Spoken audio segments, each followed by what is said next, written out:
sebutkan di preview ya. Artinya bermain dengan tim terkuat lah katakanlah ya. Jadi dengan back four itu ya seperti biasa, Wan-Bissaka, Luke Shaw, Maguire, Lindelof kembali, kiper Henderson, duet gelandang bertahan ya Scott McTominay dengan Fred, lalu di depannya 3 gelandang menyerang ya. Ada Mason Greenwood di sayap kanan, Bruno Fernandes di belakang striker, Paul Pogba di sebelah kiri, dan ujung tombaknya ditempati oleh Marcus Rashford ya. Seperti yang gue bilang di preview, mungkin bisa jadi alasan kenapa kok Ole Gunnar ini menurunkan skuad terbaiknya ya. Bahkan sempat menyimpan beberapa pemain ini yang dimainkan hari ini, disimpan ketika melawan AS Roma ya. Luke Shaw, Wan-Bissaka contohnya disimpan di babak kedua. Kenapa sih?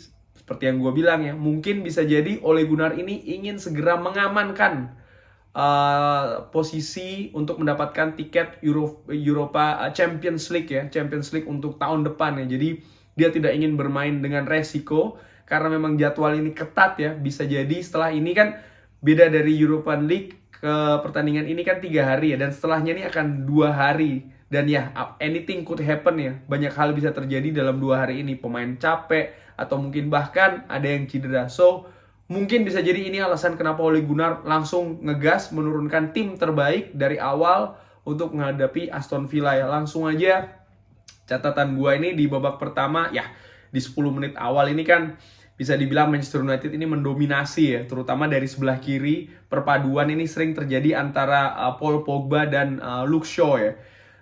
Bahkan Manchester United ini mendapatkan beberapa shot on goal. Cuman kalau menurut gue shot on goalnya ini shot on goal manja ya. Kenapa? Karena selain tidak keras katakanlah ya, juga mengarah tepat ke arah Emiliano Martinez ya, kiper dari Aston Villa. Sehingga ya si Martinez ini melakukan penyelamatan ini dengan nyaman bisa dikatakan ya. Bolanya pas melulu ke badan dia ya. Ya ini juga merupakan catatan gue ya, dimana kurang maksimal lah katakanlah, kurang clinical finishingnya ya, masih agak terkesan sedikit terburu-buru lah, terutama dalam ya 10-5 menit awal itu ya. Villa lebih banyak melakukan serangan ini justru dari sisi kiri Aston Villa atau sebelah kanan dari Manchester United ya, yang dikawal oleh Aaron Wan-Bissaka. Dan mereka nih pelan-pelan menguasai lini ini ya. Ini gue sempat cek tadi di heat mapnya ya, sering banyak terkonsentrasi ya bola itu baik dari Manchester United ataupun juga Aston Villa di sisi ini. Artinya apa? Padahal kita tahu ya, seperti gue bilang tadi, Manchester United menyerang tuh lebih banyak dari sebelah kiri. Artinya apa? Artinya ya Aston Villa lebih banyak mendominasi lah katakanlah ya di sisi sebelah kanannya Manchester United ya. Bola lebih banyak berkutat katakanlah di sebelah sana ya. Dan ya di menit ke-23 ini ada kesalahan umpan pendek oleh Fred yang direbut. Lalu ya dimaksimalkan oleh Traore ya, setelah sebelumnya ini Victor Lindelof gagal lah katakanlah untuk menghadang pergerakan dari seorang Bertrand Traore ini ya. Dan ya menurut gue golnya tuh juga gol cantik ya, gol kelas ya. Itu bisa mengarahkan bola ke pojok kirinya Dean Henderson, dan menurut gue ya itu susah sih untuk seorang goalkeeper ya untuk menghadang atau menangkis bolanya. Dan ya bola bersarang 1-0, Aston Villa unggul ya. Setelahnya ya Manchester United ini pelan-pelan menaikkan tempo lagi, berusaha untuk melakukan serangan ya. Cuman serangan Manchester United ini sering mentok di sepertiga akhir dari pertahanan Aston Villa ya. Dan ini memaksa Manchester United ini beberapa kali melakukan tendangan dari luar kotak penalti ya. Cuman itu tadi ya, tendangannya kalau nggak out ya mengarah tepat ke Martinez ya, lagi-lagi ya. Padahal rongga, kalau gue lihat ya, ada rongga di sisi tengah daripada Aston Villa ya. Jadi Manchester United ini kalau melakukan serangan ini cenderung dari sisi pertahanannya dia maju ke daerah tengah Aston Villa itu cenderung mudah. Tapi mentok ketika berada di ya sepertiga akhir dari Aston Villa itu sendiri ya.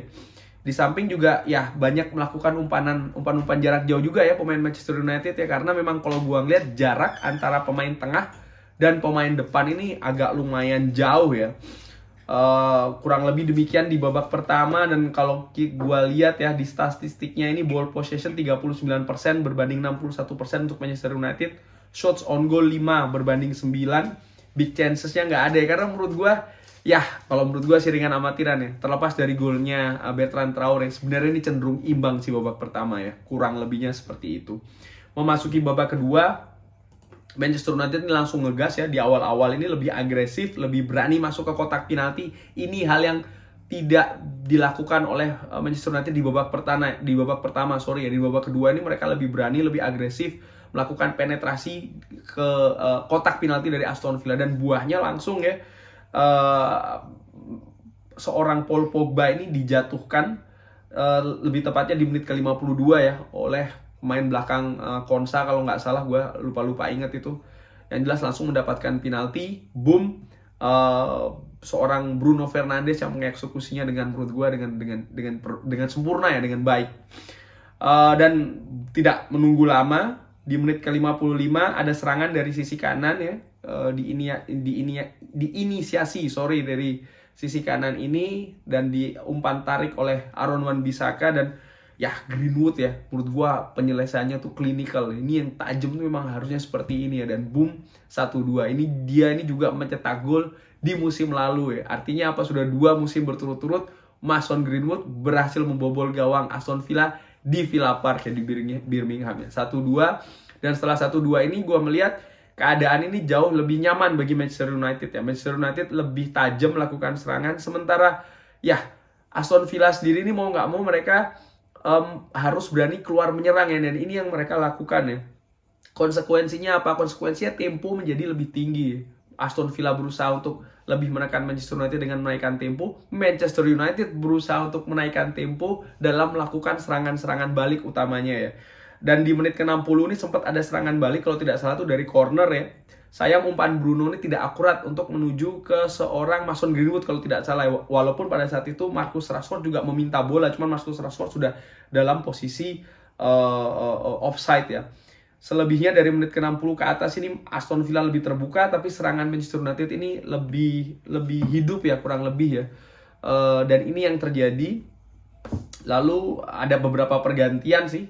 Salah satunya yang menonjol adalah pergantian dari Edinson Cavani ya, yang masuk menggantikan seorang Mason Greenwood, dan lagi-lagi ya mendapatkan umpan cantik sih menurut gue itu dari Marcus Rashford kepada Edinson Cavani di menit ke-87. Itu betul-betul killing the game ya, karena sebelumnya kan Aston Villa ini walaupun mereka ini kesulitan masuk ke sepertiga pertahanan Manchester United ya, karena gue menilai pertahanan Manchester United ini tampil kokoh, utamanya seorang kaptennya ya, Harry Maguire tuh tampil sangat solid, brilian. Pun juga Fred ya gue ngelihat, dan juga Scott McTominay yang penampilannya jauh lebih baik daripada babak pertama. Dan praktis setelah kedudukan 1-3 ini ya Aston Villa tidak bisa berbuat banyak ya, karena sudah selesai, dan ada frustasi sih, kejadian frustasi seorang Oli Watkins ini yang menurut gue sebelumnya terutama pada saat babak pertama ya berpenampilan lumayan sih, cuman babak kedua ini seperti terisolasi dia nih ya, tidak bisa mendapatkan support, dan puncaknya di menit 89 frustasinya dia berbuah diving berbuah kartu kuning yang kedua, dan akhirnya mendapatkan kartu merah ya. Dan ya praktis setelah ketinggalan 1-3, 10 pemain, tidak banyak yang bisa dilakukan oleh Aston Villa. Dan ya menurut gue ini kemenangan yang cukup bagus bagi Manchester United, sesuai dengan yang diperkirakan. Manchester United tampil solid, utamanya setelah ya, kalau gue sih menilai agak sedikit kecolongan sih ya gol di babak pertama itu, karena ya Fred dia salah umpan, lalu Victor Lindelof yang 2 kali dia mencoba menghadang, tapi ya seorang Traore ini mampu melesakkan bola di sisi kiri. Tapi menurut gue terlepas dari gol itu, Manchester United tetap penampilannya cukup bagus, cukup meyakinkan sih ya, kurang lebih. Mungkin setelahnya ini akan terjadi rotasi ya. Setelah ini kan akan menghadapi Leicester, dan setelahnya akan menghadapi Liverpool ya. Hal lain lagi yang ingin gue bahas di sini adalah ya Harry Maguire ya, cedera. Mudah-mudahan cederanya ini tidak parah ya, karena Harry Maguire ini kan salah satu pemain yang dengan penampilan mungkin terbanyak ya dari Manchester United, yang nyaris selalu tampil di semua pertandingan Manchester United ya. Mudah-mudahan tidak serius, karena menurut gua sih ya perannya sangat penting ya bagi Manchester United. Praktis dengan hasil ini dan juga dengan hasil setelahnya ya, Everton mampu menaklukkan West Ham kandangnya sendiri ya, di kandangnya West Ham. Praktis dengan hasil ini Manchester United bisa dikatakan sudah aman untuk bisa tampil di Liga Champions musim depan ya, karena dengan sisa 3 pertandingan praktis West Ham ini nilai maksimalnya hanya akan 67, sedangkan Liverpool yang ada di bawahnya ini praktis poin maksimalnya hanya 69, sedangkan Manchester United sekarang sudah memiliki poin 70 ya. Artinya ini jauh lebih bagus daripada musim lalu, 4 poin so far, dan juga bisa mengamankan tiket Liga Champions lebih awal daripada musim lalu. Dan ini kalau tidak salah ya pencapaian cukup baik ya dari seorang Ole Gunnar Solskjaer ya, membawa Manchester United ya meraih poin lebih tinggi daripada musim sebelumnya dan juga mengamankan tiket Liga Champions ya, bukan saja musim lalu tapi juga musim ini ya. Kurang lebih seperti itu.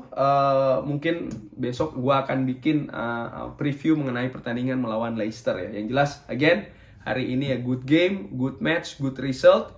UEFA Champions League, kita datang musim depan lagi ya. Dan jangan lupa loh ya, jangan dianggap sepele, karena ya tidak banyak loh tim yang bisa mendapatkan tiket ini di sebelum pertandingan ini mendekati akhir-akhir ya. Manchester City sudah pasti ya, dan akhirnya kita ya. Dan sementara banyak tim yang ya mungkin masih bisa berjuang, belum tentu, bahkan sudah bisa, ada beberapa tim juga dipastikan tidak bisa ya katakanlah tampil di UEFA Champions League musim depan. Dengan hasil ini kita wajib bersyukur. Sekian dulu videonya, jangan lupa like, jangan lupa subscribe, dukung terus Football Belanda. Wassalamualaikum.